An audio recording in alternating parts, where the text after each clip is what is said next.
Bien-aimés dans le Seigneur, Shalom. Nous nous retrouvons dans cette émission qui s'intitule À l'heure avance. Soyez les bienvenus. Nous allons explorer un thème intéressant qui s'appelle l'étoile du roi. Nous allons lire la Bible dans Matthieu 2, que je sais que beaucoup d'entre nous connaissent. On prend à partir du verset 2, on va lire le verset 1, le verset 2, et après on prendra de 9 jusqu'à 12. Jésus naquit à Bethléem en Judée à l'époque du roi Hérode. Or, des mages venus d'Orient arrivèrent à Jérusalem et dirent « Où est le roi des Juifs qui vient de naître ?» En effet, nous avons vu son étoile en Orient et nous sommes venus pour l'adorer. Après avoir entendu le roi, ils partirent. Là, on est maintenant dans le verset 9. Donc là, le roi dont il parle, ils avaient parlé en fait avec Hérode. Ils ont parlé avec Hérode quand ils ont posé la question. Les versets qui suivent parlent que tout Jérusalem ont été troublés. On suppose qu'ils sont venus à plusieurs et tout. Ils ont demandé, mais qui cherche le roi des Juifs? Qui est-il? Et maintenant, on reprend à partir du verset 9. Après avoir entendu le roi, ils ont parlé avec Hérode. Les mages partirent. L'étoile qu'ils avaient vue en Orient allait devant eux jusqu'au moment où, arrivée au-dessus de l'endroit où était le petit enfant, elle s'arrêta. Quand ils aperçurent l'étoile, ils furent remplis d'une très grande joie. Ils entrèrent dans la maison, virent le petit enfant avec Marie, sa mère, se prosternèrent et l'adorèrent.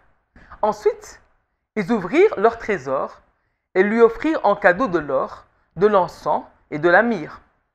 Puis, avertis dans un rêve de ne pas retourner vers Hérode, ils regagnèrent leur pays par un autre chemin. Amen. Si vous lisez, je vous conseille à la maison de lire tout Matthieu 2, c'est tellement édifiant à ce sujet. Donc on parle ici de l'étoile du roi. De quoi il s'agit? Ici, nous mettons à l'époque de la naissance de Jésus. Jésus, vous savez qu'il est né à Bethléem en Judée. Alors, il est dit ici que des mages venus d'Orient arrivèrent à Jérusalem. On se demande toujours, en fait, c'est qui ces mages? Malheureusement, la tradition nous a trompés. Ça, je vous le dis. On nous a montré quand on était petits enfants, 3 personnes, on a dit les rois mages. En tout cas, bien aimés, ce n'étaient pas des rois, mais des mages. On a montré qu'ils étaient à 3. Je vous rassure qu'ils n'étaient pas à 3 parce qu'à l'époque, entreprendre des voyages aussi longs, on ne le faisait jamais seul. Les gens étaient, pour ceux qui ont étudié ça, ils venaient en caravane, ils étaient avec beaucoup de chameaux, des chevaux. Ils venaient vraiment en groupe pour se protéger durant la route. Donc, ils étaient en groupe, ils n'étaient pas à 3 personnes comme on nous l'a dit. Et aussi, n'en faites pas.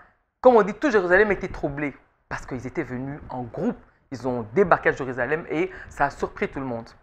Et en fait, c'est quoi ces mages? Ces mages, en fait, selon ceux qui ont fait des études, on suppose que c'était des savants. C'est des savants qui habitaient en Orient.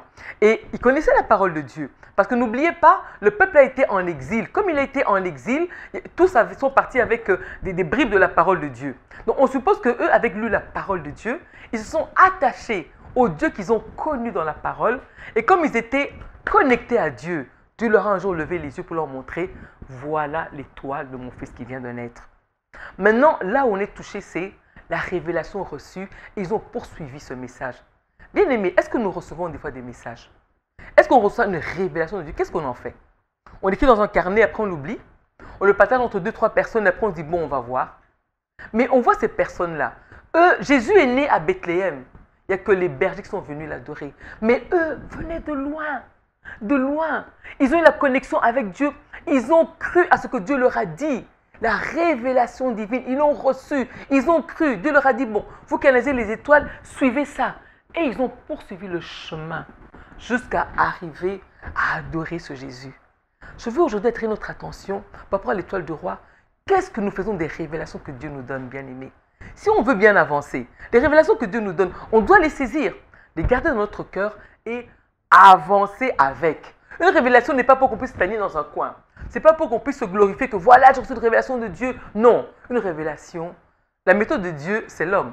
Quand Dieu nous donne sa révélation, c'est parce qu'on a un acte à poser. C'est parce qu'il attend quelque chose de nous.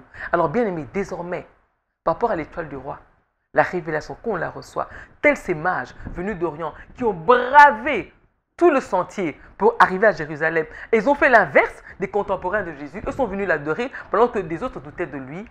Désormais, cessons la révélation que Dieu nous donne. Prions pour savoir quoi faire et avançons son chemin. Nous allons vivre des prodiges tels les mages qui ont pu adorer Jésus-Christ. Bien-aimés, que Dieu nous bénisse. Avançons son chemin chaque jour. Amen.